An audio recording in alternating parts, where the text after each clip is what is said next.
எல்லா தமிழ் மக்களுக்கும் என்னுடைய வணக்கம்.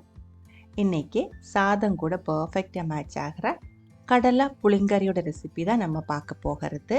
உங்கள்கிட்ட அவைலபிளாக இருக்கிற கடலை நீங்கள் எடுத்துக்கலாம். இந்த மாதிரி இருக்கிற ப்ரௌன் கலர் கடலை எடுத்துக்கலாம். அது இல்லை காபூலி சன்னா தான் அவைலபிளாக இருக்குன்னா அது வேணாலும் எடுத்துக்கலாம். கடலை புளி கரையை வச்சு ஊற்றி செய்கிற ரொம்ப டேஸ்டியாக இருக்கிற ஒரு கறி தான் இது. எப்படி செய்யலாம்னு பார்த்துட்டு வரலாம். அதுக்காக ஒரு கப் அளவுக்கு கடலை ஊற வச்சு எடுத்துருக்கு. 200 கிராம் அளவுக்கு இருக்கும். அதுக்கப்புறம் இதுக்கு தேவையான புளி எடுத்துக்கலாம். புளி உங்களோட டேஸ்ட்டுக்கு தகுந்த மாதிரி நீங்கள் எடுத்துக்கலாம். நான் ஒரு பெரிய எலும்பிச்சம்பழம் சைஸுக்கு புளி எடுத்து ஒரு கப் அளவு தண்ணி ஊற்றி ஊற வச்சிருக்கு. அதிகமாக புளி வேணும் அப்படின்னா அதிகமாகவும் எடுத்துக்கலாம். ஊற வச்ச கடலை குக்கருக்குள்ளே போட்டு தான் நம்ம வேக வைக்கிறது.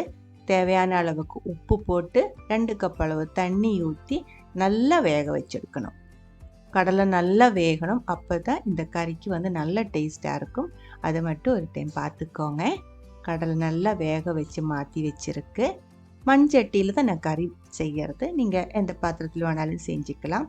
மண்சட்டிக்குள்ளே 2 டேபிள் ஸ்பூன் அளவுக்கு எண்ணெய் ஊற்றி எண்ணெய் சூடானதுக்கப்புறம் 1 டீஸ்பூன் அளவுக்கு கடுகு போட்டிருக்கு. கடுகு வெடித்ததுக்கப்புறம் 3/4 டீஸ்பூன் அளவுக்கு சீரகம் வெடிக்க ஆரம்பிக்கும் போது 1 கப் அளவுக்கு பெரிய வெங்காயம் நைஸாக கட் பண்ணதும் சேர்த்து நல்லா வதக்கிக்கோங்க.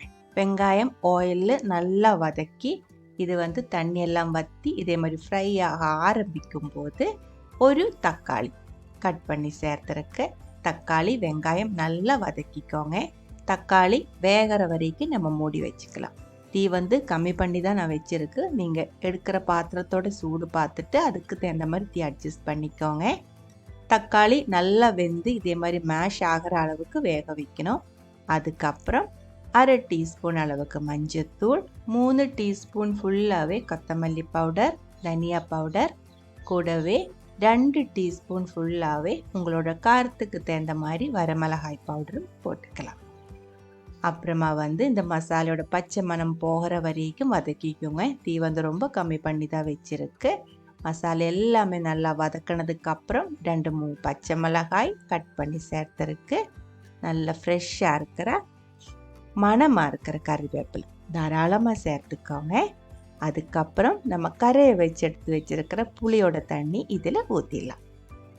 புளி தண்ணி ஊற்றி நல்லா ஒரு டைம் மிக்ஸ் பண்ணதுக்கப்புறம் கொதிக்க விட்டுக்கோங்க. தீ மீடியம் லோ ஃப்ளேமில் வச்சு கொதிக்க விட்டுக்கோங்க. கொதிக்க ஆரம்பிச்சிருச்சு. இந்த டைமில் நம்ம வேக வச்சு எடுத்து வச்சிருக்கிற கடலை இதுக்குள்ளே தண்ணியோடு சேர்த்து ஊற்றிக்கோங்க. நல்ல புளிப்பாக இருக்கிற காரமாக இருக்கிற ஒரு கறி தான் இது. அதுக்கு தகுந்த மாதிரி உப்பு சேர்த்துக்கோங்க. அதுக்கப்புறம் நல்ல ஒரு டைம் கொதிக்க விட்டுக்கலாம். மூடி வச்சதுக்கப்புறம் கொதிக்க விட்டுக்கோங்க. நல்லா 2-3 நிமிஷம் கொதிக்கட்டும். அந்த கடலைக்குள்ளே அந்த புளியோட டேஸ்ட் எல்லாம் இறங்கணும். அது வரைக்கும் 2-3 நிமிஷம் நல்லா கொதிக்க விட்டுக்கோங்க. இதோட கன்சிஸ்டன்சி நீங்கள் அட்ஜஸ்ட் பண்ணலாம். இந்த கடலைக்கு அந்த அளவுக்கு திக்னஸ் ஒன்றும் வர்றதில்லை. உங்களுக்கு இன்னும் நல்ல திக்காக இருக்கிற கிரேவி வேணும் அப்படின்னா வேக வச்ச கடலை இதுக்குள்ளே சேர்க்கறதுக்கு முன்னாடி கொஞ்சம் கடலை மாற்றி வச்சு ஆற வச்சதுக்கப்புறம் கொஞ்சம் தண்ணி ஊற்றி மிக்சியில் நல்லா அரைச்சி எடுத்துக்கோங்க. அது இதுக்குள்ளே ஊற்றிடுச்சுன்னா இதுக்கு இன்னும் திக்னஸ் கிடச்சிடும்.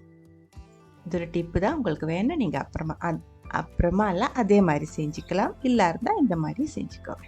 நல்லா கொதித்து உப்பு புளிப்பு காரம் எல்லாமே கரெக்டானதுக்கப்புறம் தீ கம்மி பண்ணி வச்சு 3/4 கப்பிலிருந்து 1 கப் வரைக்கும் தேங்காய் பால் ஊற்றிடலாம். ரொம்ப திக்காக இருக்கிற தேங்காய் பால் வேணும்ட்டு இல்லை, மீடியம் கட்டியாக இருக்கிற தேங்காய் பால் ஊற்றிக்கோங்க. 2ஆம் பாலே கரெக்டாக இருக்கும். தேங்காய் பால் ஊற்றினதுக்கப்புறம் இதே மாதிரி நல்ல ஒரு டைம் கொதிக்க விட்டுக்கோங்க. அதுக்கப்புறம் மறுபடியும் ஒரு டைம் டேஸ்ட்டு செக் பண்ணிக்கோங்க. உப்பு ஏதாவது கம்மியாகிடுச்சுன்னா சேர்த்து அட்ஜஸ்ட் பண்ணி டீ ஆஃப் பண்ணி எடுத்துக்கலாம். தேங்காய் பால் சேர்த்ததுக்கப்புறம் ஆறும்போது திக்னஸ் கரெக்டாக நமக்கு கறிக்கான ஒரு திக்னஸில் கிடச்சிடும். அதில் இன்னும் திக்னஸ் வேணுன்னா நீங்கள் கடலை அரைச்சி சேர்த்துக்கலாம். இந்த ஒரு ரெசிபி உங்களுக்கு பிடிச்சிருந்தா ட்ரை பண்ணி பாருங்கள். அதுக்கப்புறம் உங்களோட கமெண்ட்ஸ் எல்லாம் சொல்லிடுங்க. இந்த சமையல் பிடிக்கிற ஃப்ரெண்ட்ஸுக்கு மறக்காமல் ஷேர் பண்ணி விட்டுக்கோங்க. நீங்கள் இதுவரைக்கும் நம்ம சேனலுக்கு கொடுத்துட்ருக்கிற சப்போர்ட்டுக்கு ரொம்ப ரொம்ப நன்றி. உடனே பார்க்கலாம் இன்னும் ஒரு ரெசிபியோட. அது வரைக்கும் வணக்கம்.